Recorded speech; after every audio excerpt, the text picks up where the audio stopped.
اچھا یہ بتائیے کہ یہ ساری صورتحال ہوئی ڈی چوک والی، اس کے بعد خبر یہ تھی کہ پرخچے اڑیں گے غالب کی، خاموشی ہے، مفاہمت ہے، اور ثناء اللہ مستی خیل کی آواز کب گونجے گی پارلیمان کے اندر اور کیا گونجے گی؟ چوہدری صاحب، ہر ذی شعور پاکستانی ان کی آنکھ اشکبار ہے. جو ڈی چوک پہ ہوا، یہ میں سمجھتا ہوں یہ جو مسیکر ہوا، یہ بہت بڑا ثانیہ ہے. میں سمجھتا ہوں کہ آئین پاکستان کے تحت ریاست جو ہے، حکومت جو ہے، وہ اپنے پاکستانیوں کی عزت، جان اور مال کی محافظ ہے. اس میں تو کوئی شک نہیں ہے کہ جو 12 لاشیں جو ہیں وہ ریکگنائز ہو گئی ہیں، جن کے جنازے پڑھے گئے ہیں، جن کی فاتح خانی پہ ہماری لیڈرشپ ہی گئی ہے. ہماری پارٹی کے نزدیک وہ کہتے ہیں کہ ابھی ہمارے کافی لوگ مسنگز ہیں. تو جو مختلف نقطہ نظر بعد اوقات لیڈرز کے جو سامنے آتے رہے ہیں، ان کی اپنی انفارمیشن کی بنیاد پہ، جس پہ میڈیا والے ہمارے بھائی بھی اٹھا رہے تھے کہ جی کوئی لیڈر کچھ کہہ رہا ہے، کوئی لیڈر کچھ کہہ رہا ہے، تو اس کے لیے یہ تھا کہ جن کو جتنی انفارمیشن مل رہی تھی اس بیسس پہ کہہ رہے تھے. تو میں سمجھتا ہوں انتہائی قابل مذمت ہے. یہ پاکستان کی سیاسی تاریخ کا بدترین دھبا ہے، بدترین واقعہ ہے. جو 14 کے اندر جو ماڈل ٹاؤن میں سیدھی گولیاں ماری گئیں، وہ میں سمجھتا ہوں تو آپ بھی تو انصاف نہیں دے سکے، آپ بھی تو 4 سال. بس اب یہ بدقسمتی ہے، اس ملک کی بدقسمتی ہے. دیکھیں سر، کوئی حکومت ظلم کرے، چاہے وہ میں ہوں، میرے پیپلز پی ٹی آئی والے ہوں، یا ہم کو زیادتی کریں، تو قابل مذمت ہے.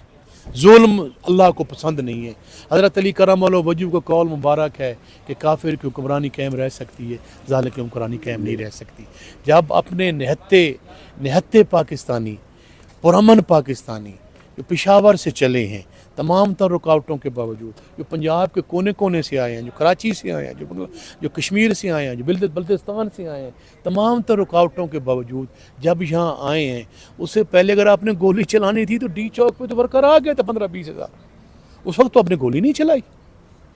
اس کے بعد جب رات کو انہوں نے کہا کہ یہ جو نیگوسیشن جو تھے، میں سمجھتا ہوں کہ یہ شروع ہو گئی تھی، تو خان صاحب کے پاس ایک ڈیلیگیشن ہمارا گیا تھا.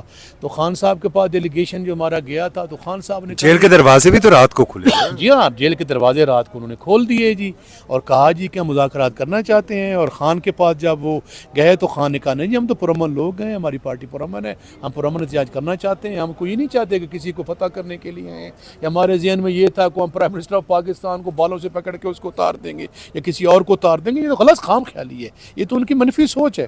پرامن لوگ ہیں، احتجاج کے لیے آ رہے ہیں، ہمارا مینڈیٹ چھینا گیا ہے، ہمارے ساتھ ظلم زیادتی کی گئی ہے، ہمارے اسیروں کو جیل میں رکھا گیا. ہم چاہتے ہیں کہ انصاف کریں. ہم اب بھی چاہتے ہیں کہ انصاف کریں. آپ کہتے ہیں پرامن تھے، حکومت کہتی ہے آپ انتشار پھیلانے آ رہے تھے. انتشار پھیلانے کے لیے آ رہے ہیں تو پوری سی سی ٹی وی کیمراز، آپ کی نگاہیں، آپ کے کیمرہ کی نگاہیں آپ کے سامنے ہیں. اگر کوئی ٹی وی پہ نہ چلائے تو اس کو تو ہم کچھ نہیں کہہ سکتے جی. اس کی ایڈیٹوریل پالیسی ہوتی ہے، کچھ مجبوریاں ہیں، ہمیں پتہ ہے. میں پرانا پارلیمنٹ میں آ رہا ہوں، کیا مجبوری ہیں، لیکن میں سمجھتا ہوں کہ یہ گولی جو ہے نا جی، یہ بڑا ظلم ہے. کیونکہ کسی کا خون نہ حق بہانا، یہ قرآن مجید فرقان حمید میں واضح طور پہ آیا ہے، اور شریعت محمدی بھی یہ کہتی ہے جی کہ اگر آپ کسی کو ناحق قتل کریں گے تو روز معاشر آپ کی باز پرس. کوئی بتائیے گا وے فارورڈ اب کیا ہے؟ وے فارورڈ دیکھیں جی، خان صاحب نے کمیٹی بنائی ہے. اگر ہم چاہتے ہیں کہ اس بنیاد پہ آئیں، جیسے آپ نے میرے سے کوشچن کیا کہ ہم چاہتے ہیں پرامن تھے، ہم چاہتے ہیں امن پسند ہیں، ہم چاہتے ہیں ہمارے ہاتھ میں کچھ بھی نہیں تھا، ہم کو شریف لوگ ہیں، ملیٹنٹ. ہم تو سچی سی بات ہے، ہم تو زبان سے بول سکتے ہیں، تقریر کر سکتے ہیں، پرامن احتجاج کر سکتے ہیں، دھرنا دے سکتے ہیں.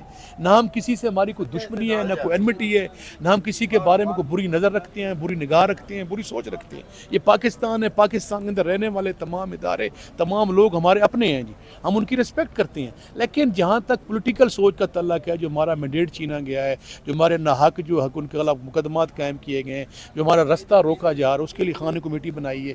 اور کمیٹی اگر ان میں سمجھتا ہوں کہ عقل کے ناخن ہیں حکومت والوں کو، تو اس پہ ان کو میرے خیال میں جو ہے وہ سوچنا چاہیے اور اس پہ آنا چاہیے. اور وہ جی جو خون ناحق بہایا گیا ہے، یہ ان کو نہیں میرا ایمان ان کو نہیں سونے دے گا.